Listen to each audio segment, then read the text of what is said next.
All right, we're back on sports. That's right, I'm back, and it's been a while, because I had some things I had to do. I went away for a while because I had to go compete, as you can see. But let me say this now to start the day off, all right? Fuck the fucking Eagles. You've got to be fucking kidding me that you decided to play like that yesterday. Look, it's bad enough I don't feel good as it is. I'm a little congested. But yesterday, you fucked up my day completely. All right, that's what you did. No. I'm not going here. You know what? I'm not starting off with the fucking Eagle. I'm not. No. I'm going to start off. Let's start with the nice stuff. How about that? Let's start off with the nice stuff and in my experience in the run. Besides, I got to answer some questions anyway from fans who wanted me to talk about some training things. Then I'll jump down the Eagles' throat. Then I'll jump down the Flyers' throat. Then I'll jump down the Sixers' throat. And I can't even jump down the Philadelphia Union's throat because they've been eliminated from the fucking playoffs. Don't even give me stuff. You know what? No. Let's just start. Let's start with the run. Let's start with the run. As you can hear all the clanging in the air, because I'm all clanging right now. You know you did a good accomplishment when start clanging. I want to talk about the Infinity Gauntlet Challenge that I had to fly out to for these runs. All right, it was a 3-day run. The first day was a 5K. The second day was a 10K, and the third day was a half marathon. It was all for charity. Let me say this now, okay? Disney and Marvel know how to put on a great atmosphere. They know how to manage a great run. So let me explain this, okay? So, the way this went, I stayed at the Hilton, right? And it was only like 10 minutes away from the actual running spot. However, we had to be there at about 4 o'clock in the morning, okay? Now, I didn't know, because I had to fly out to this one, I didn't know it was going to be that cold 4 o'clock in the morning, especially on the West Coast. You know what I mean? I thought it was going to be a little bit nicer. But it was not just cold, but it was windy. It was very windy. Now, I'll put it like this. I'm not close to the beach or anything, but when I see the weather and it says, it's 57 degrees outside, and I'm thinking, that's good weather to start because it's going to get warmer during the day, I didn't expect the wind chill to be that strong, so it was kind of chilly out there for all 3 days, okay? Now, they gave us designated buses for every hotel place or wherever you stayed, so for free, so that you can have a free pass for the weekend, so they can just take you to where you need to go, all right? So they can just pick you up, drop you off, and you don't have to worry about that. So we're out there 4 o'clock in the morning. Mind you, these runs don't start till 5:30, but because there's thousands and thousands of people that need to be checked in, bag checked, you got to make sure the bib matches, you got to make sure ID checks and all this stuff. It's going to take quite a while for everyone to get in their specific corral so that everyone can run. So you have to be there quite early, okay? Now, I will say, because there were so many people, every day that we had to run, it grew more and more. However, so our runs didn't start at 5:30 in the morning. No, they would start a lot later. A lot later. And when I mean a lot later, I'm talking we didn't get a chance to run till about 6:30. Yeah, about an hour. So, the first one was the 5K. Let me show you this now. The first one was the 5K. As you can see, I'll get a little bit closer if you need to see it. The Avengers 5K. Now, I say this due to the fact that all proceeds on the Avengers 5K went to, Save the Children, which is to help, the children, with activities and things of that nature. So, that was pretty good. The first day, the 5K, you didn't even have to run if you didn't want to. You didn't. You just walked. Because there were so many families that were involved that you couldn't run. That's how many people were there. So you would run maybe 3 seconds, you had to stop because there was a family in front of you walking, because there was kids there and strollers and things of that nature. So when you run around them, you get stopped again because there's other people walking. It was more like a walk through the park. That's what it felt like, a walk through the park. It didn't feel like a run because there was rarely anyone running. And I felt as though, and this was an ongoing problem all 3 days, because there were so many new people. They didn't have any designated running lanes for you to actually run when it came to these 5K, 10K, and half marathon. Yeah, I'll explain that in a minute, okay? However, 5K, walk through it, no problem, right? So the day was good. Afterwards, what they do is they give you finish line, they give you your medal. They give you enough water if you need to. They gave you enough snacks if you needed to. Bananas, they gave you power bars, they gave you all types of stuff. You know what I mean? If you wanted it. If you didn't want it, hey, whatever. You didn't need it, right? So, 5K was down. It's not a big deal. The Captain America 10K, which all proceeds, for those that see the medal, all proceeds went to the Wounded Warrior Project. The Captain America 10K was a little different. In the morning, same thing happened in the morning, but the Captain America 10K, you had some runners and you had, you had a lot of walkers through the 10K. I'll say this, there was one time where I actually had to stop running because an elderly lady fell. And it was kind of tough because I think we were 2 miles in, and she fell, and she couldn't get back up. And there were about 5 or so runners crowding her, calling for a medic. But the thing is, the way they had the medical staff, which, don't get me wrong, it was a beautiful thing the way they had medics set up, but it would just so happen that between that gap span, there was no medic around. So you got 5 runners who were crowding her saying, yelling medic and trying to wave medics down. There's no medics around, but nobody wants to actually move. So I said I would go run back and go get a medic. So I had to run back about a mile. Literally, I ran back a mile to go and get a medic to help an elderly lady. And then have to run back, of course, keep running. Now, mind you, during these runs, there is no time limit. Here's the thing. That's what I thought was weird. Usually, I told you guys before, I'm not the type to say, oh, I'm going to be an elite and I'm going to run and run and run like that. Because these were, I guess, a superhero 5K weekend, it was almost like a fun run. So you didn't have to worry about your time, but still, people, they want to get through it. You know what I mean? So after running through that, there were, I'll put it like this, there were a lot of people who were pretty upset with the 10K because of the fact that they couldn't run. That's right. So I felt as though I got more running back to get a medic than I did to actually run a 10K. I ended up walking a lot of 10K because you couldn't run through people. You can't run around. There was places that were specifically blocked off, and people were jumping in those blocked off areas and trying to run, and then they realized, wait a minute, we can't run here because these are coned off because traffic's coming or it's coming the opposite way, and you're in the way. So there really wasn't no place to actually run, unless you were going to zigzag through the crowd the entire time, which was a problem. All right, because a lot of people ended up falling, tripping over each other, bumping into each other. I mean, there was no ill malice towards anyone, but there was definitely some frustration between runners when you saw that all the time.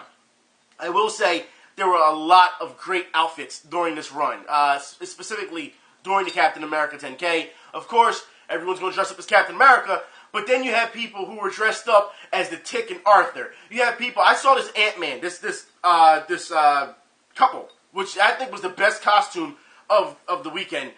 He was dressed as Ant-Man, but his girlfriend was dressed as the Ant. But she had like the entire ant outfit on, like she had the legs. She was holding the antlers and everything in her hands when they were running or trying to run. She had a full body outfit on, so you can tell they actually made this. It was more, I put it like this: the superhero run this weekend was more cosplay than it was actually, runners wearing running suits. Like as you saw the picture of me, I just wore a running top, and it was like, okay, this is who I am, and I'm running. There were actually more cosplayers who were there running. I saw people who were dressed as Attack on Titan. I saw people who were dressed as Lego Avengers. These 3 people, they made their outfits out of cardboard. You know what I mean? And then painted it. And they were running the 10K in the cardboard outfits, the big, huge cardboard outfits. So, really interesting stuff. But I would say that the 10K was nice. I felt it was a bit grueling to the fact that I won't say grueling, because you really weren't really running, but it took longer than it needed to because of the fact that you couldn't run. You know what I mean? So, the next day was the half marathon, okay? And let me say this now, the half marathon was amazing. It was amazing. And I put it like this, as you know, I was having some physical difficulties over the week, during this run, kidney stones, I had some IT band problems in my knees, so it was a little tough for me to run. But I will say, when I would get home to the hotel, and I just iced my knees the entire time, I felt great during the half marathon. I felt great. My knees were ready to go. And I want to say this now. The half marathon. It was the Avengers half marathon, and they gave you a double medal for this one. So you got the Avengers half marathon and the Infinity Gauntlet. They're both the inaugural challenge. Because if you did the 10K and you did the half marathon, that was the challenge. However, I did all 3 days, so I got all four medals. Now, I put it like this.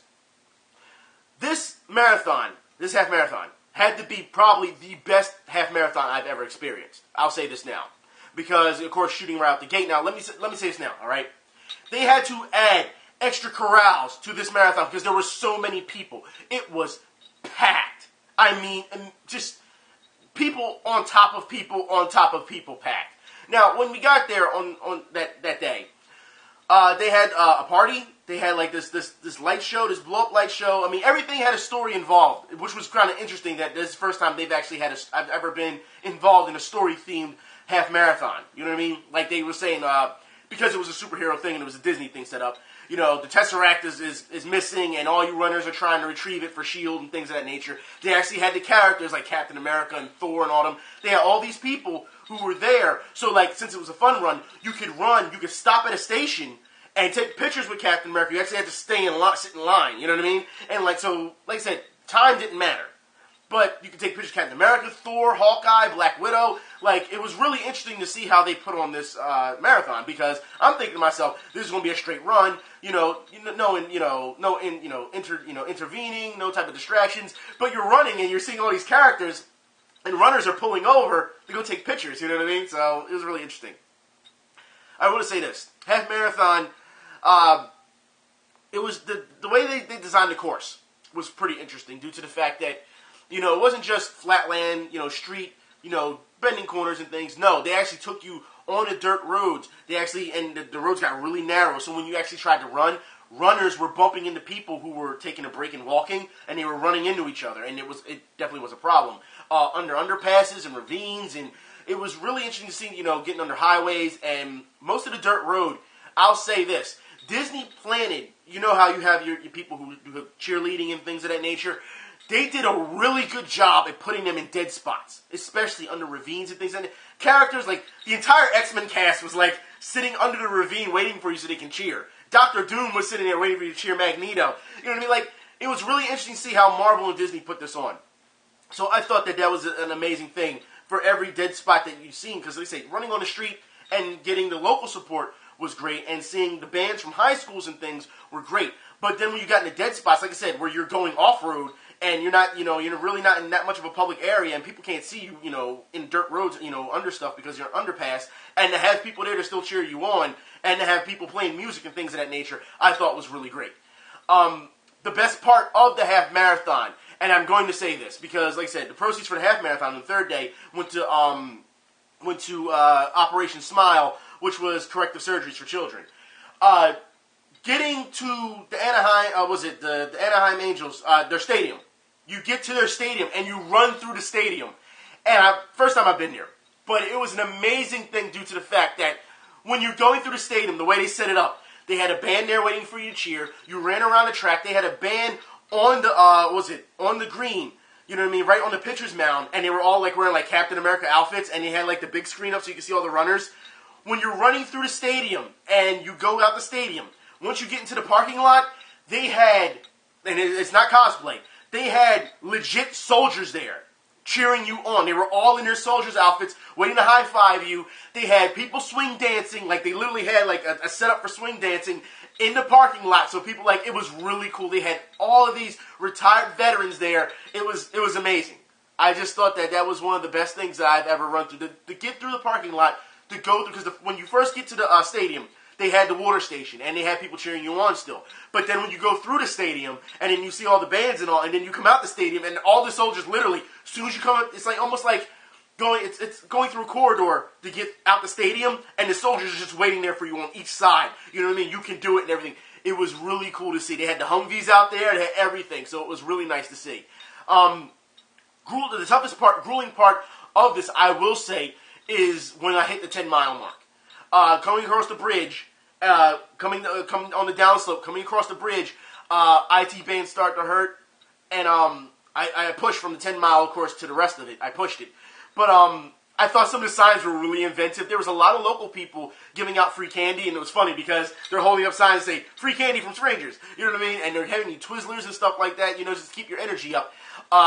You had people who were holding up signs that were saying, this is the worst Disney parade ever. You know what I mean? Like, there was so many people who were pushing you when it got to the 10-mile mark onto the end. As you were coming around the end, they had more cheerleaders that sat in dead spots. There were a lot of people who stopped at one point just to take pictures with the cheerleaders, like people who were in actual cosplay outfits, Iron Man and stuff like that, with helmets on, and they're stopping, they're taking selfies with the cheerleaders, and it was an amazing thing, I felt. I think once I got across the finish line, and I crossed with this guy who had to be like twice my size, he was cosplaying as the Hulk, like he actually had this stuff on. It was really cool to see. Once we crossed the finish line, like my knees were done because of the fact that the tightness in my knees they were really killing me. But to cross the finish line and having a lot of ailments, and for those who've never had any type of IT band problems, those who haven't, it's extreme. You can barely bend your knee, and that's walking. You can barely bend your knee, let alone running, a half marathon with it. So, and for those who have had IT band tightness, you know exactly what I'm talking about. You know what I mean? So, I thought it was a great experience. I think once we got to the finish line, there were so many people who were. I saw a lot of people crying. I saw a lot of people who were happy. There was so many inspirational people. Like this one guy who was running the half marathon. He had to be about 70, 80 years old, but he was walking it as fast as possible with a cane, and he's going the entire time. I'm thinking to myself, if he can do it, I can do it. You know what I mean? If he can do it, anyone can do it. And it was just amazing to see. You know what I mean? And they also had, for this, I believe, even though it was still a fun run, they did have a time limit that you did have to pass in a half marathon. You had to keep a certain pace. I believe the slowest was, they said you had to at least keep up with a 16-minute mile in order to finish this half marathon. They give you pace trackers and they let you know what's going on, the volunteers and the staff. When I was walking at one point, they were saying that my pace for walking alone was at a 14-something, I don't know. So I was well ahead of the curve. Even if I wanted to walk the rest of the half marathon, I could, but I chose not to. Of course, I'm going to run. So it was like I said, it was an amazing thing. I will say the cons to all this was, even though everyone was happy at the end and everyone's cheering and everything and everyone's happy, they meet back up their families. Disney, we need to have this talk, okay? How do you expect runners, all right, to run this half marathon and then tell them when they need to get back, because they gave us the free buses to get back to our hotel, we have to walk all the way across the park to get back to the buses. Then, when we get to the buses don't have they have numbers, but they don't have directions to tell you which bus goes to where. They don't tell you. So, you have to ask, these bus drivers, and these bus drivers, they cannot communicate at all.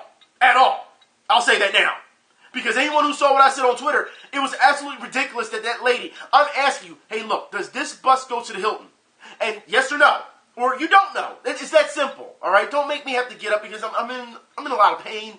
I have a very low tolerance right now. So just answer, just please answer the question. Don't give me this, sir, I'm number 6. And what the hell does that mean? That doesn't tell me anything. Does this bus go to the Hilton or not? Are you going? Does your route go to the Hilton? All right, across from the Marriott. Does it go there? Sir, I'm number 6. Am I like what? Like, that doesn't answer my question. And then she gave me one of these goofy looks. What the fuck is that? And she doesn't answer my question. I'm like, do you or don't you go to the Hilton across the Marriott? Because there's no point of me being on this bus. You're wasting my time, you're wasting your time to go, and you're wasting the people's time who are sitting on the bus waiting to go home. Okay? And you still don't answer the question. Like, you know what? I got to the point where I got out the bus and was like, you're not answering my question. You're giving me this goofy fucking look. I'm just going to get off the bus because you're not answering the question. It's just fucking stupid. It's you could have said, sir, I don't know where, said bus goes, or I'm not going there. That's all you had to say. It's that simple. Communication. Try some. However, I go over to the guy who has the clipboard, has the management, whatever, and I ask him, what buses go to the Hilton, number-wise? Because you're not telling me. Because when I tell you that lady number 6, she don't know what the hell she's talking about, and she's acting like a fucking idiot, you don't care anyway, manager. But I'm asking you, what buses go to the Hilton? And you say to me, well, there are many buses that go to the Hilton. I said, okay, so the Hilton across from the Marriott. What bus goes there? And then you answer and say, which Hilton again? Okay, the Hilton that goes to the Marriott. So, what bus goes there? Where are you going again, sir? Am I in the fucking Twilight Zone? Is that where I am right now? Like, this is... Yeah, that's the type of day it was after the half marathon. That was. All right? Not to mention, like I said, my tolerance is so low because of the pain in both of my knees, I don't want to hear it. You know what I mean? So, eventually, one of the buses, number 5, comes, and which was the lady that picked me up in the first 2 days. And she, said, this is the bus that's going there. And she congratulated me on, the win because we talked the entire time in the first 2 days, you know what I mean? So we're recognizable, recognizable face. Now, I will say this, runners. I don't know what's going on because what she was telling me on the group that she had before that she took, I don't know what's going on, but there's no reason to be rude to the bus drivers when they're trying to get you back. And for what she was telling me, a man got very irate with her due to the fact that the bus didn't leave right away because he wanted to get back as fast as possible. Now, look, when you are running a half marathon and you are tired, I understand you want to get back. But at that point, you sit back and relax and you let the bus driver take you to where you need to go, all right? The fact that she had to address you because you were acting a fool on the bus because she wasn't leaving fast enough tells me something. And she told him, she said, look, sir, she said, if I am not moving fast enough for you, you are more than, capable of, going back yourself. And apparently he shut up after that. I'm just saying that the lack of communication is not just from bus drivers, but it's also from the runners as well. And there's no reason for that. I think the volunteers were amazing. I thought they were great. I thought everybody who contributed, even the runners, because there were some runners, like I said, who did bump into each other and were apologizing, asking if everyone was okay, if they bumped into each other. I thought they had great, great spirits. There were some people who were very nasty, but I didn't experience that until before and after the run. Because you got guys in the corral, I'm going to pass this person, I'm going to pass this person, that person's overweight, I'm going to pass that person. And then 3 miles in, the person who's overweight are passing them. You know what I mean? Like there's no reason to do that. You know what I mean? There's no reason. Everyone's here for a good time. Everyone's here for a specific charity. There's no reason to bring that type of, that type of competition. Especially before you're even running in a corral and you're pointing people out in the crowd and saying, I'm going to pass this person, and very vocal about it, very loud about it too. That's very rude. It's very rude. Like I said, there's some runners who who need to have some manners. There's no reason for that whatsoever. Now, with that being said, I felt as though it was still a great experience. I think it was the best experience I've had as a runner so far, in these half marathons that I've done or any type of runs I've done. I think Disney and Marvel put on a great show. Their expo was great as well. They had guests there. You go pick up your shirts and all that type of stuff before the runs happened, the day before. I felt they were very organized. They were. I felt as though this was something that I would do again if I had the opportunity because Disney Marvel put on a great thing. I believe the next one that they're doing is in April. I believe they're doing a Star Wars one. So Disney, of course, will work with that Star Wars. I don't know if I'm going to do it, but for what I hear, it's great. Now, I want to move on. Now I want to talk about the questions that some of you fans had sent me about training and running. Okay. Like I said before, you should know that when it comes to running or any type of training, no one just gets up one day, I've said this before, gets up and says, I'm going to run a half marathon, or I'm going to run a 5K, or I'm going to do that. No one just does that because your body may not be used to it. You may put your body in shock if you do that. So, with training, you start small. Now, also understand, if you have a goal and you want to do a 5K, or a 10K, or a half marathon, or whatever, all right, 15K, 20K, whatever, you have to understand that these races, that when you sign up, they go pretty quickly. They do. So you have to sign up months ahead of time. Like this Avengers one that I did for charity, I signed up in April. Yeah, and it didn't happen until, as you know, last week.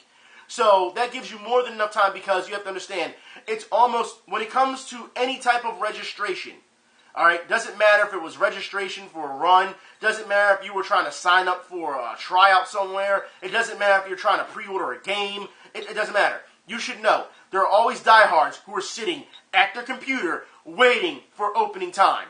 So if registration opens at 8 a.m., there's guys like this, guys and girls, at their computer waiting, click, it's 8 a.m., click, click, click. You know what I mean? That's how it works. And it gets sold out really fastly. So I would say do your research first and see what you want to do, and then, get ready and sign up for it.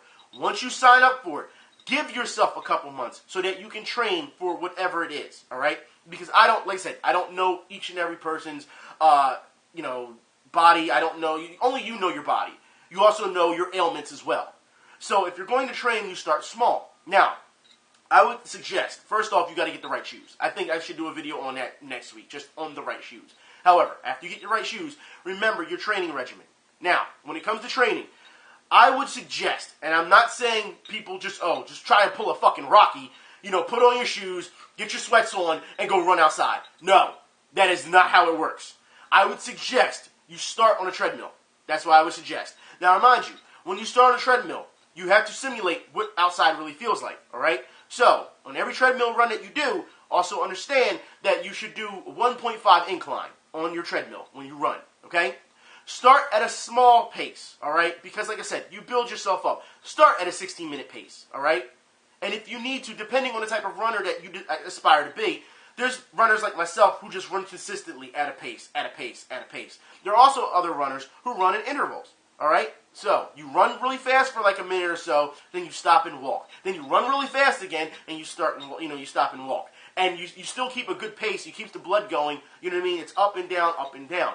The intervals do work because I put it like this. At one point, because of the way my knees were feeling in the half marathon, I definitely had to run some intervals. However, I will put it like this. If you're not having any ailments in your legs, you will also have to understand that you have to get the correct form that you need to run. Because if you have bad form, you could overexert yourself when it comes to running. That means you're putting too much pressure on your calves or your shins. This is how people get shin splints. This is how people also start to get, get boils and things of that nature on their and blisters on their feet. Overexertion, not having the right shoes, rubbing up against your foot is a problem. So understand that if you're going to do this right.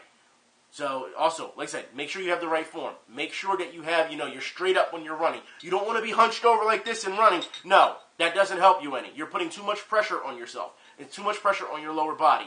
Also, we will talk about stretches. We will talk about workouts. Like I said, you don't have to do too many workouts on your legs because running is your workout, all right? But you do need strength training. You do need core training when you run.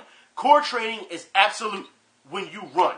Believe it or not, it's one of those things where people say, well, I can just get up and run and that's it. No, trust me, you're going to have to do some serious core training, some serious midsection training when it comes to running. It will help stabilize your body when it comes to the way your form of running, okay? I know there was a lot of people, like I said, there was a number of questions about running and training, but there were no specific questions in general. So I'm trying to hit all the marks. So understand that when it comes to this, that there are a lot of factors into it. Like, so when you see people in the gym and they're working out their stomach and stuff, guess what? That's all part of core training. It is. So you're going to have to do, your sit-ups, your crunches, you know what I mean? You're going to have to, work your obliques. You're going to have to do all that stuff because that's part of training. Also understand, when you are running, you want to make sure that your knees are, I don't know how, each other person's knee is different. Like I said, for me, when it comes to running, because I want you to start in a treadmill inside where it's nice and warm, because you run out there in the cold, and you don't have the right protection. You have to say, there's a reason why people wear running tights when they run, for compression. When I run in the cold, I have to wear running tights. I put shorts over top of them, and then I have 2 pairs of knee braces that I put on my knees, because the cold will destroy your bones. They will. It happens. All right? You don't have to worry much about your upper body, and you'll start to learn as you run and form your upper body. There's going to be times you're using muscles. You're going to feel pulls in your neck. You're going to feel pulls in your shoulder. It's because you're working out the funk of your form. It happens. Okay? So, like I said, there's a number of things. Like I said, if there's something specific you want me to talk about, let me know. Because like I said, there was a number of people who said, hey, if it's cool if you would talk about, training and running. But no one really gave me any specific things to talk about. So, like I said, when it comes to running, it's the right shoes, the right form. We will talk about the right diet next week, okay? Like I said, I just want to get you to where you need to go. Make sure you got the right shoes, because depending if you have an arch in your foot or you're flat-footed, it really depends on the shoes that you have. There are, I believe there are trainers who can help you, to judge your form and see how you're running and see if you have the right shoe or not. Also, Runner's World. They have a lot of great articles every day about your form, how to take care of your body, how to, to make sure that, you can avoid injury during this climate, or during, running on a cement, or during, running on a treadmill. Or they have so many great articles that you could learn from when it comes to running, that I feel as though it's even helped me. You know what I mean? Like I said, I follow them on Twitter and I see all the articles, and I'm just sitting there reading articles, you know what I mean, on things that I know that I can improve on. So for me, I feel it's very their website is very essential. They put out a lot of great articles. They do. Also, they tell you what type of diet, the type of boosting, and not just carbs, but having bananas and nuts and fruits and things of that nature. Like, so you know exactly how to get your body in shape to get the energy that you need to carry on when it comes to whatever run you're deciding to do. Now, of course, not all runners run for charity. Some run for the medals, as you know, the medals, depending how cool the medals are. And that's fine. If that's what you want to do, that's fine. No one's going to judge you, all right? There's actually people who are addicts to medals. You know what I mean? They always say, it's about the bling or whatever. You have to understand, sometimes that is the motivation for somebody to get up and run. So no judgments here when it comes to, running for, if you're not running for a cause and you just want to run just to feel good. Because I put it like this. Philadelphia fans, we need to have this talk about the Philadelphia Marathon. Because the mayor came out yesterday and said, the Philadelphia Marathon is the biggest event in Philadelphia. And it wasn't even locally televised here in Philadelphia. So let me get this straight. Okay? Philadelphia, you want to talk about how you're a great sports town. I've told you this time and time again about the local idiots here when it comes to, covering sports and the radio stations. They don't cover a damn thing here. If it's not Eagles, Sixers, Flyers, or Phillies, they don't even cover the fucking Union, all right? Very rarely, okay? It goes to show you they do not care about any other sporting event that goes on here. I don't know how many times I can tell you how many tournaments that go on here for basketball, for football. Oh, I'm sorry. They actually covered the Frankfurt Chargers not too long ago because Ron Jaworski bought them some new equipment. So that's why they covered them, because Ron Jaworski. But understand that the media, they don't give a shit. And if you don't believe me, we talked about this not too long ago, a year ago or so, when I interviewed Kenny Smith. Because, like I said, no one was around. No radio station was around to see that rebuild, right? Nobody. Exactly. For these people to say that they're, we're the number one station in Philadelphia sports, you don't cover shit. You don't. As many events that go on here every week, where are you? Where are you? You're nowhere to be found. And the fact that a big event like the Philadelphia Marathon just went by and it wasn't covered locally, that is disgusting. It is. Channel 6 had maybe 15 seconds of it. All you saw was runners. And then that was it. They cut away from it and went back to the news. That was it. It's funny because the New York Marathon, which is one of the biggest marathons in the world, ESPN covered that. And even though I wasn't very happy with the way they covered it, at least they covered it. They covered it for about, hour, 2 hours? At least they covered it. Philadelphia Marathon, biggest event in Philadelphia, not covered. Makes no fucking sense. You want to know what doesn't make any fucking sense? You know what? Let me take these off. This is how I'm getting this. Let me take these off. You want to know what doesn't make any fucking sense? The Philadelphia Eagles. Let's get something straight here. All right. Now, as you know, last week, all right, not this Sunday, this past, the one that passed before that, since I was away, I didn't really get a chance to see much of the game, all right? Because on the West Coast, they weren't playing it. But because the Cleveland Browns were getting torched by the Pittsburgh Steelers, they actually said the game was not competitive, and they switched to the Eagles. So I got a chance to see the Eagles play. And you know what? I almost wish I didn't see the Eagles play, because that's how bad they played. Sanchez is going to Sanchez, no matter if you put him in the game late or if you give him a start. It doesn't matter. He's going to blow it, because that's what he does, okay? Now, I'll put it like this. This game was absolutely atrocious against the Buccaneers. We walk into our stadium, and we're thinking to ourselves, we can beat the Buccaneers. We've seen what the Buccaneers have done this season. They're not much. They got a rookie quarterback. He's not going to do anything. We're okay. Our defense is intact. And what happens? You run right down our fucking throat. All game. What was it? Total yards in rushing. 89 yards or some shit like that. You gotta be kidding me. Now look, I'll put it like this. All right? There's no way that the offense can keep going 3 and out. I know we've talked about this time and time again. Offense doesn't produce. Defense stays on the field so long that they can't do anything. However, that is not the case this time. Okay? Defense was getting railroaded from their first series on. They were. It is amazing how many dropped interceptions I saw yesterday. It is crazy. Now I'll put it like this. You got crab legs out there. You made him look like a fantasy god out there throwing 5 fucking touchdowns. All right? Mark Sanchez throws a pick 6. Argues with fucking, with Darren Sproles. Don't blame Darren Sproles for your fuck up. Don't do that at all. This is a telltale sign of what this team is about. Look at our record. Look how deep we are into the season. And yet, receivers still not on the same page with the quarterback. Okay? We've got a defense that right now is getting railroaded. Chip Kelly is sitting back. If anyone saw the fucking press conference, Chip Kelly still said, I still believe this is the staff that I put together, and I believe they can still make a push, and we can make playoffs. You want to talk playoffs, huh? You want to talk playoffs? You gotta be fucking kidding me. There's no. At this point, you have to worry about handing the division over to the fucking Giants. All right? The Redskins got torched. But I'll put it like this. Everyone was laughing at the Redskins because they lost to Carolina by that big margin. But guess what? Carolina undefeated. We lost by damn near the same margin to the Buccaneers. Even Bucs fans were messaging me saying, They're just laughing. They're like, this is pathetic. This is our team, but we didn't expect them to play this good. Your team sucks. And they're right.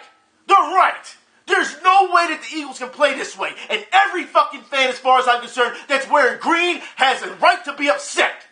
There's no way you can go out there and play like this. At least Mark Sanchez, I guess, is starting to look left. Last season he didn't look left at all. That's still not saying much. No matter who you put in there, Sanchez, Bradford, the other guy they picked up as a third because they didn't want Tebow or Barkley, doesn't matter. They can't get the job done. They can't. It is absolutely ridiculous that we are seeing this late into the season. It's one thing if it's, because that's one of those things where it's early in the season. That's usually the fallback. Early in the season, they're trying to find their identity. They're trying to find themselves, blah, blah, blah, blah, blah. Okay, you can't say that, though, now. You can't. It's absolutely ridiculous. The play calling, look, I blame a lot of it on the play calling yesterday, all right? A lot of mismatches, a lot of just coaches being burned by, by other coaches, because if you look at the play calls, seriously, I understand Billy Davis at one point, when you're down in the red zone, you want to be aggressive, but you put on a full-on blitz, and Jameis Winston sees this shit, he's like, no problem, just dunks it. And it's a touchdown. I'm thinking, I said, you can't bring the whole house like that. You can't. You can't. And it cost us every fucking time. It did. There's no. Last week was one thing where Sanchez, when he threw that interception late in the game, and you looked at it and said, well, offensive line, they didn't protect him at the end. So, okay. He threw a fucking pick six and was just like, it's your fault. You serious? Like, this is just. No. It's hard to watch. It was so hard to watch yesterday. People were messaging me and saying, can I turn this trash off? Would I be a bad Eagles fan if I turned this trash off? No, you wouldn't. You wouldn't. Because you sit here, you see it season after fucking season after fucking season. And I'll put it like this.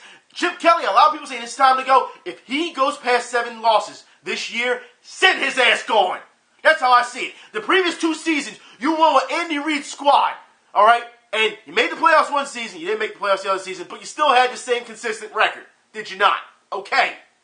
This season, no. You were taking a loss. And these things, you're losing to teams you shouldn't be losing to. There's no way you should have lost to the Bucs. No way. But you did.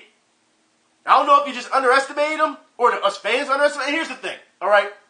Because a lot of people and fans, you have to start questioning. Look, Brian Westbrook said it best about this team. And it's weird because every time I jump on Brian Westbrook, because as you know, Brian Westbrook usually picks against the Eagles. Yes, he does. But this weekend, he picked, for the Eagles because he thought they could win, just like the rest of us thought they could win this game, and stay alive. And I know a lot of people say, well, the season's still, the division's still open. It's still open, but you gotta be fucking kidding me that they're performing like this late in the season. It's almost like you're asking to quit. But I want you to hear what Brian Westbrook has to say about this defense. Matter of fact, just in general, it's mind-boggling. I'm going to start with our defense because if I started with the offense, I think no one would be surprised. We didn't have much of a running game.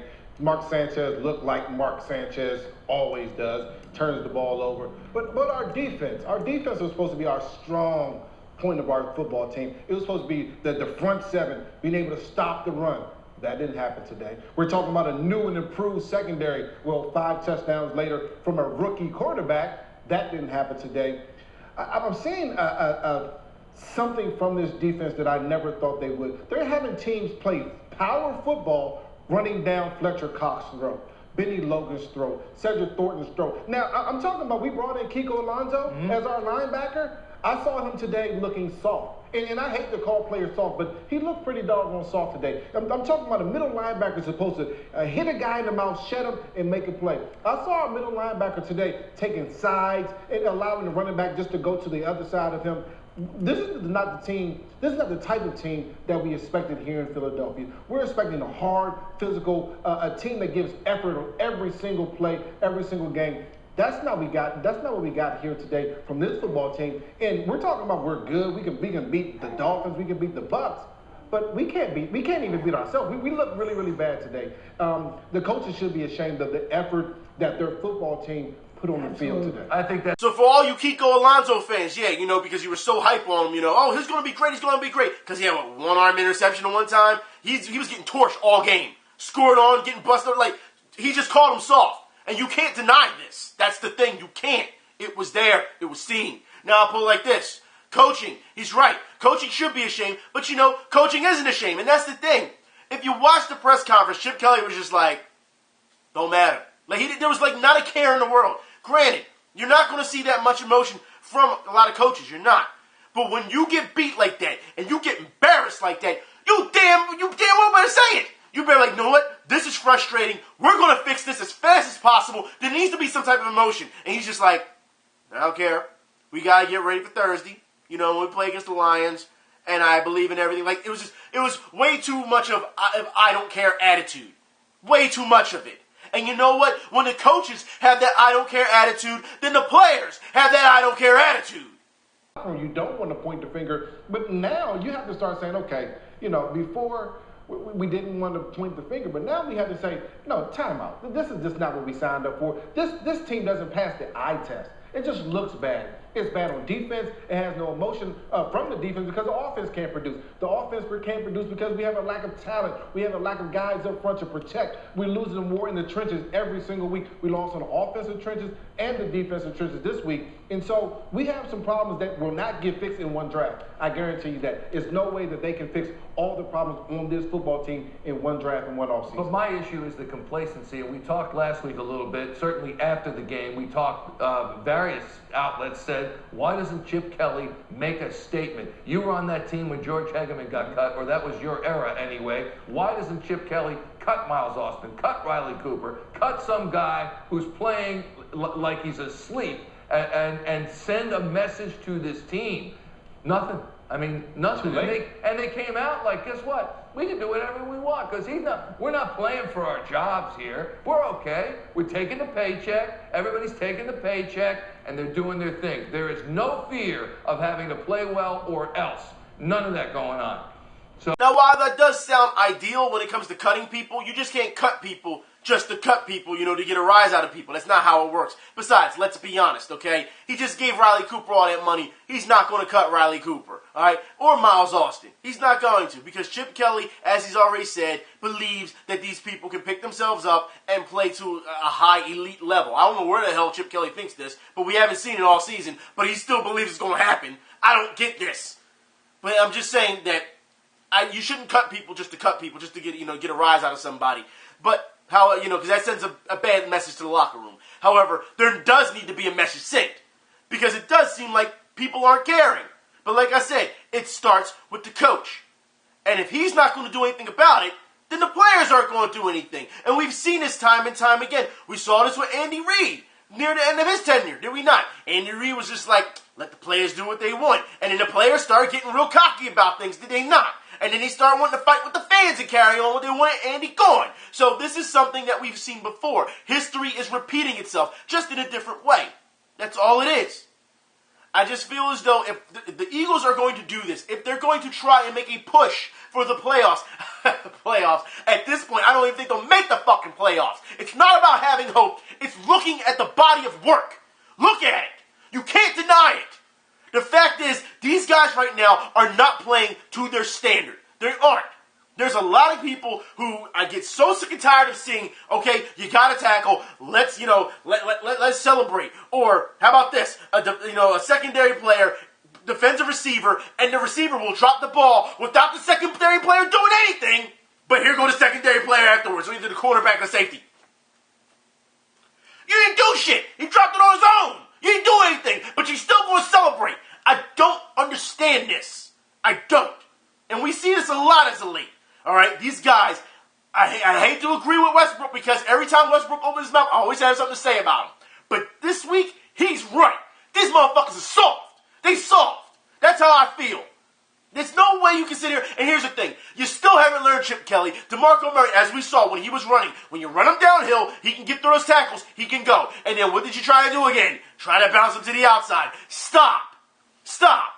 Just run him down the middle. You got Sproles to bounce to the outside. You got Matthews to run to the outside. You don't need him. And I understand if you say, well, if you do it that way, then he becomes predictable on which way he's going to go. But then you got to look at your offensive line and say, hey, can you create a hole? Can you do that? It's impossible. The fact is, it's not working. It's not. All these, you're not disguising screen passes, so it makes it look fucking predictable. That's where the pick six came from, all right? You didn't disguise. It really wasn't even much of a screen pass. It was just you checked down. But you threw the ball in the wrong spot. Now, mind you, when Sanchez did that, he blamed, like I said, he blamed Sproles. But what about the other two interceptions? Because guess what? The second interception, you threw it right to the fucking secondary. You threw it right to him. It's beyond me. We knew this going in this season. This was going to be a problem at quarterback. We knew that, Bradford, as you can see now, he's hurt. And Mr. Glass, we've been calling that for how long? Yeah, you got Sanchez in, you got people who hate Sanchez, you got people who love Sanchez, or do you think the offense run better with Sanchez? What did I say last year when Sanchez played? Sanchez is going Sanchez. And you can't trust him. You can't. I don't know. It doesn't matter who's at quarterback, it's not going to work, especially the fact that, Chip Kelly's not letting you audible either, so... Like I said, there's a number of problems with this team that need to be fixed. The same thing with the Philadelphia Flyers. Let's move on to them. The Philadelphia Flyers, what's going on? You're losing. Constantly losing. Now, look, we talked about this before, about the Philadelphia Flyers and having all these new pieces and all these young guys, so they're in the rebuild. But you've got to be kidding me that you are losing consistently, over and over and over. Can you win one damn game, please? Is it possible? Is it possible? There's no way you can have pieces still like Giroux, like Voracek, like Simmons. You know what I mean? And you're bringing these new guys up, and I call them Gots to be here because that's how I call it, Gots to be here. You have these guys more, and you have these guys who can play. But it's not working out. Mason doesn't look that great this year. You know what I mean? It's just... I don't know if it's a defensive problem, which it seems to be at times, because if you notice, when they're playing, there are huge gaps in defense. When these players take advantage, especially in overtime. Now, granted, in overtime, they changed the rules so you don't have all five guys out there. I get it. So it makes the game faster. Someone's going to score. It's going to happen. But they're not playing consistent. They're not being disciplined. They're just not. And it's hard to watch these teams. All these teams in Philadelphia are just not playing discipline. But it's hard to see the Flyers to not have that toughness, that ferociousness. Because that's what they're known for. Putting you on the boards, hitting you, getting in front of the goal. And you notice we haven't seen that as of late. Getting right in front of the goalie and sitting there and saying, we're going to camp out here. And guess what? We're going to dig on you as soon as the rebound comes. You don't see that anymore. You don't. You had a double threat with Hartnell and Simmons at one point, so they can both stay down there in camp and harass the goalie. And then he got rid of Hartnell and he went to Columbus. All right, now you got Simmons, but if you look at the way they set up, even on the power play, it's pretty pathetic because you're setting up for Giroux most of the time, and you can see the way the defense, how it shifts over because they double up on Giroux. Giroux has to send it back on over, and then you eventually give it to Voracek to take a shot. You know what I mean? Or you have a D-man take a shot. It is your best player in Giroux is not getting enough touches. I don't say enough touches. He's not getting enough clear looks. That's how I see it. This was a problem last season, and it seems to not have been corrected no matter who is going to be coaching his team. Now, granted, we have a new coach. It's going to take a while. This is the only fallout I can get. It's the only safe thing I can say about the Flyers. It's because you have a new coach, and it's going to take a while with these new players. But when you see these games, they, once again, like the Eagles, they're hard to watch. Because you're seeing the way these lineups are. You're seeing the way, don't get me wrong, they played the Sharks tough. But we know what happened with the Sharks, right? All right. Like, it's just tough. It's hard to watch. It just is. The Flyers need to get it together. I understand they always start out in this little rocky phase in the beginning of the season, and then they try to fight back and carry on. Here is the problem that we are seeing with all our Philadelphia teams, all right? Same thing with the Eagles that we see. They get down and they try to force these second-half comebacks. You shouldn't be down in the first place. I'm not trying to hear this inspirational, we're going to come back and we're going to win, and it's exciting, and because they came back and win, they're showing tenacity and they're showing they got fight. You shouldn't be down to do that in the first place. That's what people say when they try and defend it. That's what they do. Look at it for what it is. Jesus Christ. It's the same thing over. It's almost like there's one idiot controlling every franchise, and they're all running every front office. Yeah, I still have to give Hextall credit because he's doing something, but every front office of our franchises is like they're controlled by one person. One stupid person. That's what it feels like. It's just unreal. It's so unreal. I do want to talk about the Sixers. I do. But I'm going to wait because I need to talk about football overseas. I need to talk about Chelsea. And I need to talk about the way that they played Norwich. And look, actually, this game was pretty good. They actually played pretty well. I know people want to say, well, Norwich City, if you look at their record and you look at placing, I don't care about the placing. I told you before, now that the way this team is playing, the goal is to not get relegated. So if that means beating a bunch of bottom-tier teams, all right, then by means, go do it. This game was really good when it came to back and forth, when it came to possession, when it came to aggression, all right? Costa had a number of chances to score, and of course, as you can see, anyone watched the game, he was getting frustrated as the game went on because it almost got to a point where he didn't care. Then when he actually scored the goal, he pointed was just like, I don't even care. I don't even care. That's what he looked like. It goes to show you that, and Ramirez had a chance too. Like I said, there's a number of, the way they played was so unlike Chelsea, but more exciting because it was a lot of back and forth that I actually enjoyed this. Now, before this game, all right, Marino came out and said that, he had every confidence that we were going to come out and we were going to dominate Norwich City. We really didn't dominate. It really was, especially that first half, was a really back and forth. It was. All right, the possession time was okay, but wasn't a dominant performance like you would have thought it was. It was only a 1-0 game. However, I will say that it was great to see. On top of that, I'm looking forward to the next game. We'll see if they can build off of that confidence, okay? We will see. However, we need to talk about the rest of the EPL because a lot of teams played. I'm shocked that Arsenal lost to West Brom. I'm just like, really? Really? All right. What is it?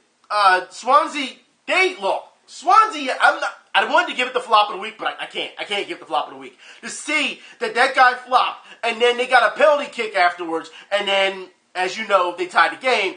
It was just absolutely crazy to see. Man U went after was it Bournemouth, was it? And played a great game. Bournemouth came back to to tie the game and then only to give up the game afterwards. I want to give a big shout out to Leicester City.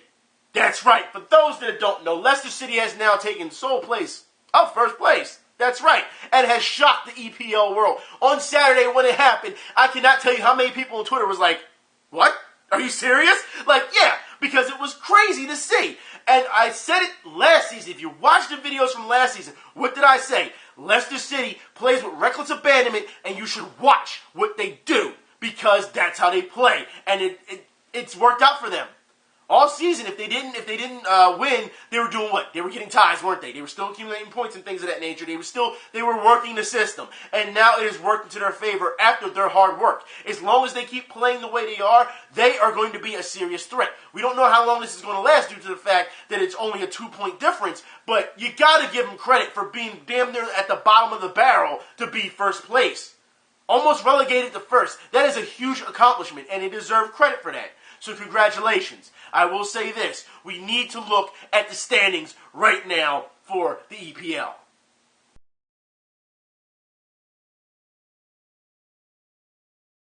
Let's also not forget that Harry Kane pretty much willed Tottenham to have a good game, and Everton blew out their opponents as well. But let's also look at the bottom of the barrel when it comes to the brackets.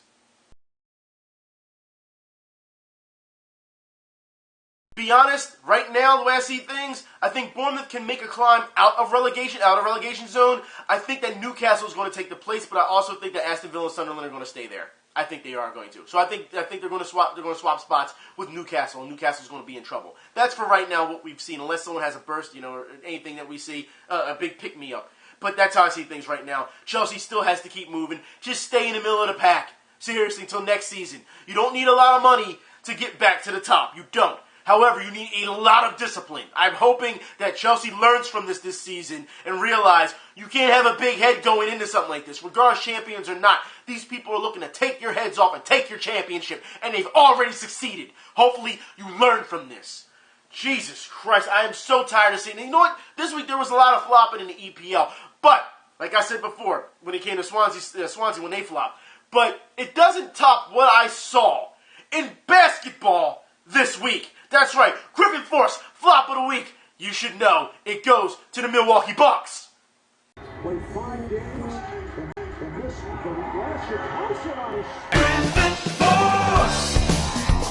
See, this is the problem. You're trying to get a call instead of trying to play defense. Clearly, he didn't really touch you, but you're going to fly like 5 yards off of that, right? You've got to be... Oh, my God. You know what? Speaking of not trying...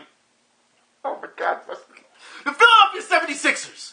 That's right. We need to have this talk, all right? Now, we already know you suck. We already know that. And I'll put it like this. If I'm going to say something nice about them, I'm going to say that at least they played hard against the Miami Heat till about the last 2 minutes, and then the Sixers turned back into the 76ers and gave it away. However, that's all I'm going to say nice about them. However, when this city needs a basketball contender, all right, because it's a big basketball city, I don't know how many times I keep saying this, and your coach, all right, Brett Brown, tells you that it's going to be a long, hard season of losses, and he's telling you this before the damn season even starts. That's right, he's telling you this. He already knows there's no point in doing it. He knows this. Look, this is what he said in the newspaper. Now look, while I appreciate him being honest, while I appreciate him, being realistic about it, I appreciate those things. Why don't you try and win a game? Just one game. Because for those who know, the Sixers haven't won a game all season yet. They haven't won. That's right. And they're getting blown out by 20-plus points. They're averaging getting blown out by 20-plus points. It's absolutely ridiculous. But, I'll put it like this. You have had all offseason to get a better squad together. You've had your summer league to scout your better players. Yet, you have not done anything. You still got the same fucking people out there who didn't help you last season or the season before that, and you still got them out there playing. Why? Is it because nobody wants to come here? Is it because you can't get any free agents? Is that it? I think the front office needs to take a good hard look at themselves and say, hey, look, we traded for a number of vets, and they all were waived, or they all refused to come here, and we wanted to get free agents, but they refused to come here. Obviously, there's something wrong with our system in tanking. But no! People keep buying into this bullshit where you think, believe in the system. Believe in the system. The system has been broken since they decided to get rid of MCW due to the fact that they were supposed to be building pillars here. Could you imagine if we'd have kept MCW? We'd actually have a point guard. I mean, who are you going to get? Tony Roten? Then he got hurt? It just goes to show you, if you watch any of these games, they make no sense. Your point guards can't make free throws. Your point guards can't make free throws. They're throwing the ball away, and we'll talk about that in a minute, okay? We'll talk about that. At this point, a street ball team can beat these dudes, as far as I'm concerned. You have height, you have athleticism, but you don't have the basketball IQ to carry a game. That's the problem. That is the huge problem. And it all starts with the coach. Because for those who don't know, apparently Brett Brown is being hailed as a great motivator. Matter of fact, he may get an award. That's right. For being a great motivator. Now, last I checked, being a great motivator doesn't equate to wins. Because we should check Brett Brown's win-loss record with being with the Sixers right now.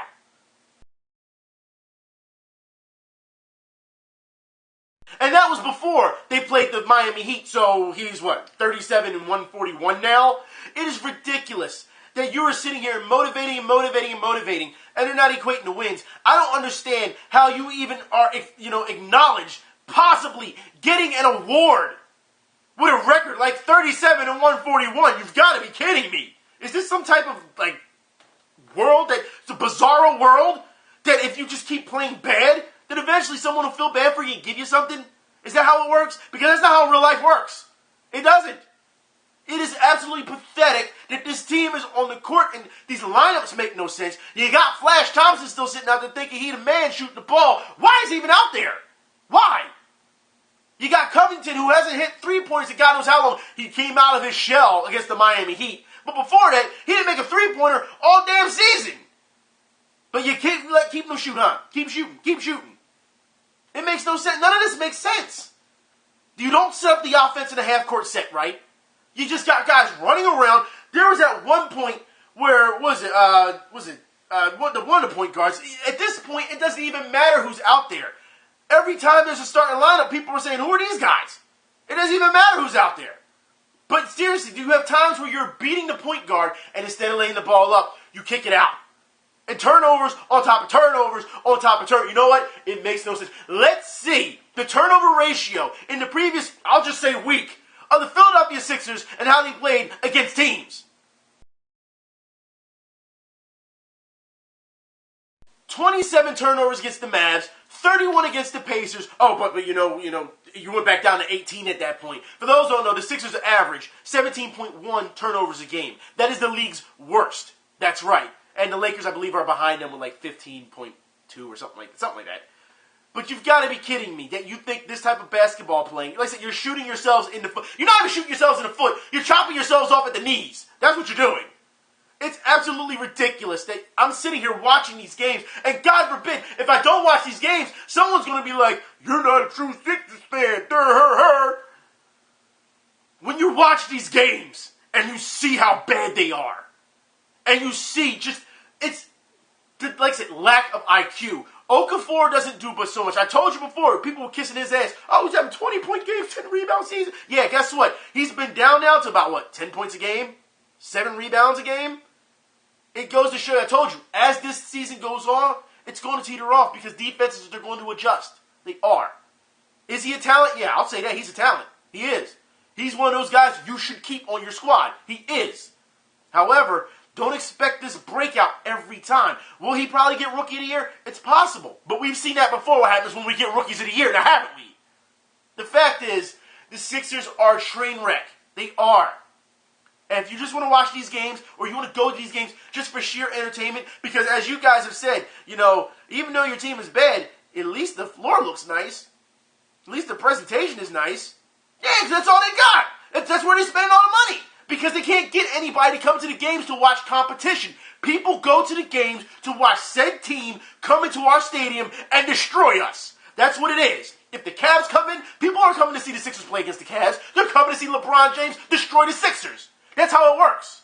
When, if the Heat come in, they're coming to see Dwayne Wade and Bosh and all them come to destroy us. Every team that has walked into our stadium, when it's a big name team, a big ticket team, that's what they're coming to see. It's not to see how they fare against them. No. That's the sad part. We're going to see our teams lose. That's what it is in Philadelphia right now. This is why I said to people on Twitter, if you're waiting for these franchises to win the big one, you are going to be disappointed and depressed for a very long time at this point. You should go out and go win something yourself for some personal gain or merit to feel better about yourself, because waiting for the Eagles to win, yeah. Given their situation, not going to happen. Waiting for the Flyers to win, it's going to be a while because they got some talent, but like I said, rough spots right now when it comes to, a young coach and everything. Same thing with the Sixers. The Phillies are in a rebuild. The Sixers are in a rebuild. If you haven't noticed, Chip Kelly is actually rebuilding our team when it comes to the Eagles. Every team is in a rebuild. If you haven't realized it. And it's the Eagles, they didn't even need to be rebuilt. But he went and did it anyway because he wanted to do it his way. But every team, every major franchise is in a rebuild. They're not winning anytime fucking soon. They're not. And that's the truth. That's realness right there. That's real. That's being honest. That's not hoping that, you're not a real fan because you don't have any positivity or hope. No. It's being honest. Look at the way these teams are playing. It is a shame to sit here and watch it. Like I said, big sports town. Don't cover any local sports. Big sports town. The fan bases are the only thing that is worth even mentioning at this point when it comes to Philadelphia sports. Have you not realized that? If the fan bases don't get upset, then guess what? Then the athletes say, it's not that big of a deal. The coaches, without any type of fan backlash, things would just be run-of-the-mill. People would just accept the fact that, these teams are bad and we should just be okay with it. And we see it time and time again. Trust in the system. It's pathetic. Speaking of pathetic, I need to talk about, one, Ronda Rousey. That's right. Now, a lot of people asked me about it, sent me a message saying, Ben, I want you to talk, because you talk about Ronda Rousey. I know you're going to have a lot to say about Ronda Rousey. It's not just about Ronda Rousey. It's about fans. That's right. What the fuck is wrong with you? Look, Ronda Rousey was 12-0, and I'm not going to defend Ronda, but so much because for anyone who saw that fight against Holly Holm, she deserved to lose, okay? And I will break that shit down for you, okay? However, you cannot tell me that Ronda Rousey, after losing 12-0, which is a hell of a feat, 12-0, all right, losing to Holly Holm, and you're going to say, oh, well, this is why Ronda Rousey couldn't fight Cyborg, and this is why, she's fought nothing but a bunch of bums her entire career. Are you fucking kidding me? Miesha Tate is not a bum.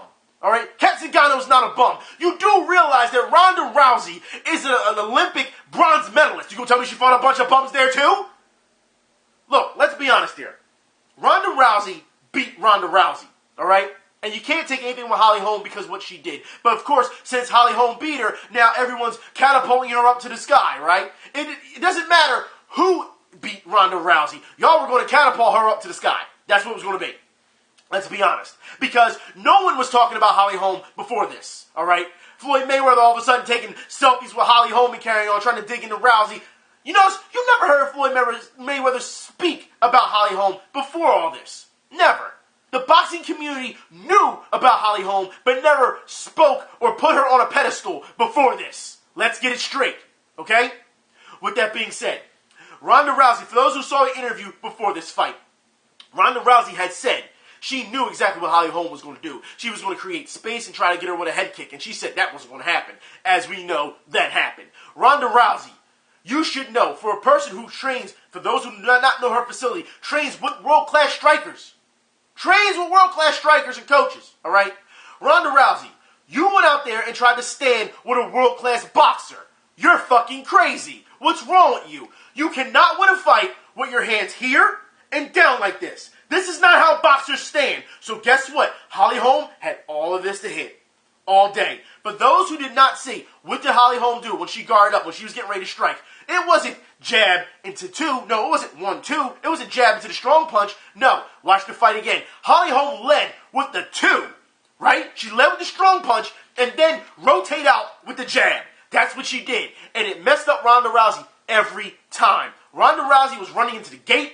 Like I said, we know that most martial artists, when they fight, if you watch any UFC or any type of martial arts, all right, other than kickboxing or Muay Thai because they keep their hands up high, still, that's lame. You're not guarding up.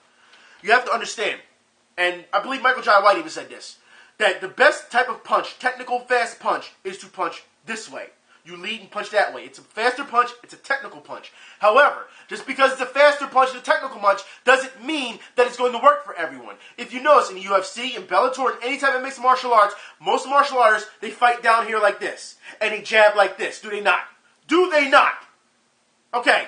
Now, with that being said, when it comes to an actual boxer who keeps their hands up and guarded and they know how to turn, all right, because they're basing off rhythm. Martial artists don't base their hands off rhythm. That's why, because they're looking for the setup. They're setting up for the kick, or they're setting up for the takedown. You know this. So when you see these hands down like this and wide apart like this, it is a big sign saying, hit me here. You can hit me all day here. You can hit me here. You can hit me here. You can hit me here. It's an invitation. It is. And if you don't have that boxing mentality, if you don't know how to put your hands high and guard up, you're going to get blasted every time. That's why Dana White said after the fight, which if you ask me, his statement was, it's kind of, you can compare it to Don King stepping over Mike Tyson when he got knocked out by Buster Douglas. All right, he says, well, if boxers saw that one, they should be running to the UFC and come and fight. Because of the way boxers hold their hands and the way they strike, all right? We saw this before with James Toney and Randy Couture, all right? What James Toney say? You want to stand with me, I'm going to knock you the fuck out. And Randy Couture said, I'm not standing with you. I'm going to take you down and submit you, which is what Ronda Rousey should have did. But by the time she decided she was going to try to hip toss, she was already scouted, so it wasn't going to work. That was the problem. So when she tried to stand and throw because she was so upset, she thought that she could just bang with a world-class boxer because she wanted to prove to the world that she could do it, she actually hurt herself. Which means she did the same thing that Miesha Tate did when she fought Rousey for the second time, which was go against her game plan and lose because she was too busy worried about her integrity, her heart. She wanted to prove to everyone that she could do a specific thing, and she lost. That's what it comes down to. The fact is, Ronda Rousey beat Ronda Rousey. Like I said, I can't sit here and defend Ronda Rousey because it was lack of discipline in the way she fought. That's what it was. But for all these people to come out the woodwork, it's one thing to have jokes and photoshops and things of that nature, but I'm seeing grown-ass men coming out and saying she was never good, she was garbage, they just plugged her to the roof because of the fact that she's pretty, or the fact that they just needed someone to put on, to put out there because of the way she's fighting. She fought a bunch of bums. She was never that good to begin with. Get the fuck out of here. Get the fuck out of here. You should be ashamed of yourself. You guys are sitting on your fucking asses talking this type of shit. That is crazy. Like I said, go out and learn, because I guarantee you, any woman in that division, since you want to call them a bunch of bums, any woman in that division would take any of you average Joes down and make you submit. I guarantee you, at any facility, a woman at 115 pounds can take on a guy who's not trained to handle any type of takedown.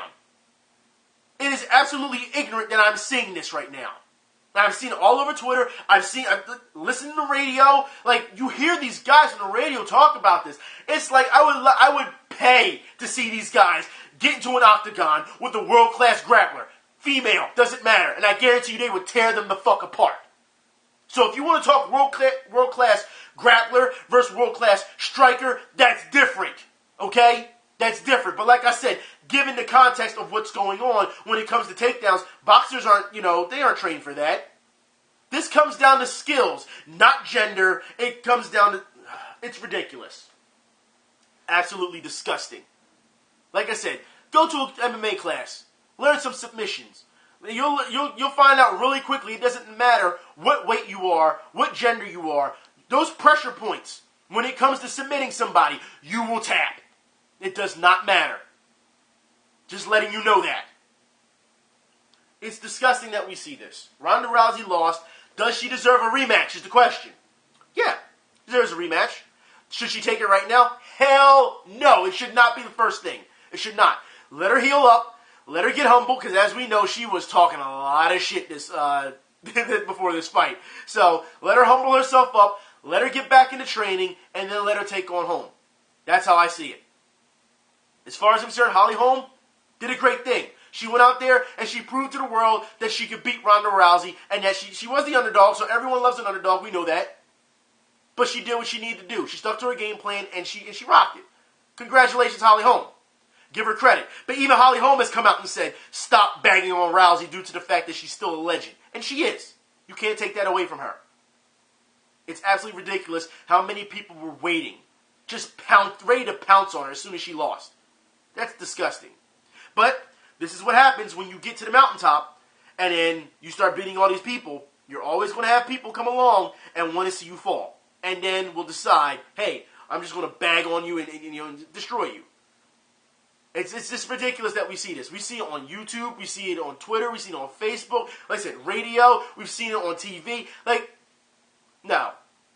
That's absolutely uncalled for. Like Floyd, and I will say this, what Floyd said. How many people are really undefeated their entire career in UFC? Or any mixed martial arts? Look, people lose. It happens. All right?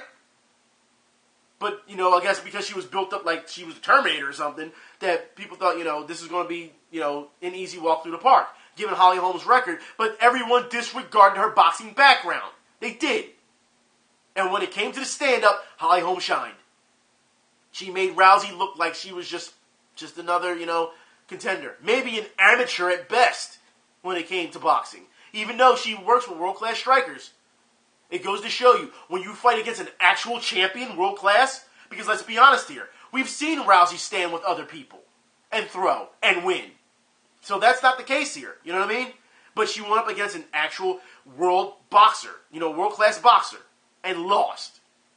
And it's funny because a lot of people are making this a big deal due to the fact that now, for those who don't know, Ring Magazine came out and was like, they put her on the cover of Ring Magazine, was saying, Ronda Rousey has dominated, MMA, could boxing be next? And I think that's what sparked all of this. Not just the drawing between her and Mayweather, but that's what sparked all this. Because why would you put a mixed martial artist on the cover of a boxing magazine? So it didn't sit well with a lot of people. But it is what it is. I just think that it's sad that she's getting this type of, just people bagging on her. She's still accomplished more than what the people that are bagging on her has done. Just saying. Like I said, I can't defend her, but so much. But I just think that it's absolutely ridiculous that we're seeing a lot of people come out of the woodwork and just jump on the wagon and just want to keep kicking her while she's down.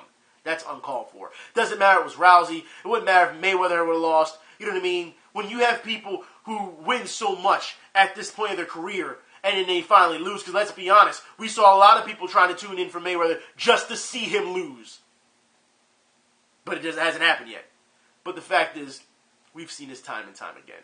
But speaking of boxing, I want to show you a little bit more technical things I've seen as of late watching boxing. You should know when you're going up against a hard puncher, and mind you, these guys are flyweights, but the guy is a very hard puncher. He's being very aggressive. The last thing you want to do is get caught in an exchange with a guy who's being more aggressive than you. He's used to, San Antonio, where it's much more the type of weather where you can sweat, you can work it out.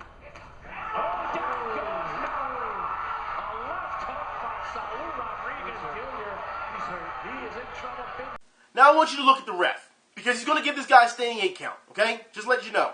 He's going to ask him, is he okay? He's going to ask him to move forward. And here's the problem with this. Because when the ref asks him to move forward, you should know, when a boxer gets knocked down, the first protocol after asking that is, put your hands up here, then move forward, because he wants to make sure. That's not what happens here. The ref actually pulls the guy's arms up to him as he's moving forward, trying to check him. Meaning, he's not really not worried about this guy's well-being. Like, I don't know if it was just a heat of the moment or he missed it or something, but you should know exactly, after this type of knockdown, what's going to end up happening. Underneath his left eye, Kenny Bayless counting him. Hey, you okay? He's been down before, and he was against Verdejo in the 5th and the 7th rounds. Rodriguez comes out with another right hand combination, and that's it. It was quick. And Saul Rodriguez Jr. shows his. And as you can see, after he got knocked down, he's still like, I can still keep going. The ref's like, no, you can't. Yeah, because it's needless. It's needless punishment. There's no reason to take that type of beating. Because if he'd let it go on, guess what? You'd have got knocked down again. So the ref actually did something right. He didn't do it right the first time, but he made sure, to stop this fight, because of fighter safety. Now, we'll put it like this. When I was watching these rounds, and I'm watching this fight, and you're seeing how aggressive the one guy's being. Like I said, you don't want to get caught in this type of exchange with a guy who is throwing that many power shots in the beginning. You don't want to do that. You don't want to get caught in this exchange. What do? You stay to the outside, because if he's throwing these power shots and he's not hitting you and he's just hitting arms, guess what? That boxer's going to realize, I'm wasting too much energy. I'm burning it up too much. There's no reason for these power shots because I'm not getting any points for it. I'm not landing. I'm not, putting any punishment on you because I'm just hitting arms. There's no reason for you to open up that way and try and take a gamble and get caught in that exchange and get knocked down. There's no point. You stay to the outside and you keep going that way until that boxer realizes, okay, what I'm doing isn't working. It's time to mix it up. That's how things are done. Anyways, I'm done for today. I think I've talked enough. I could really go on, but it doesn't matter. Anyways, I think I've covered enough. I'm sure this will be a lengthy video, so I will talk to you next week. Y'all be safe. I'm out.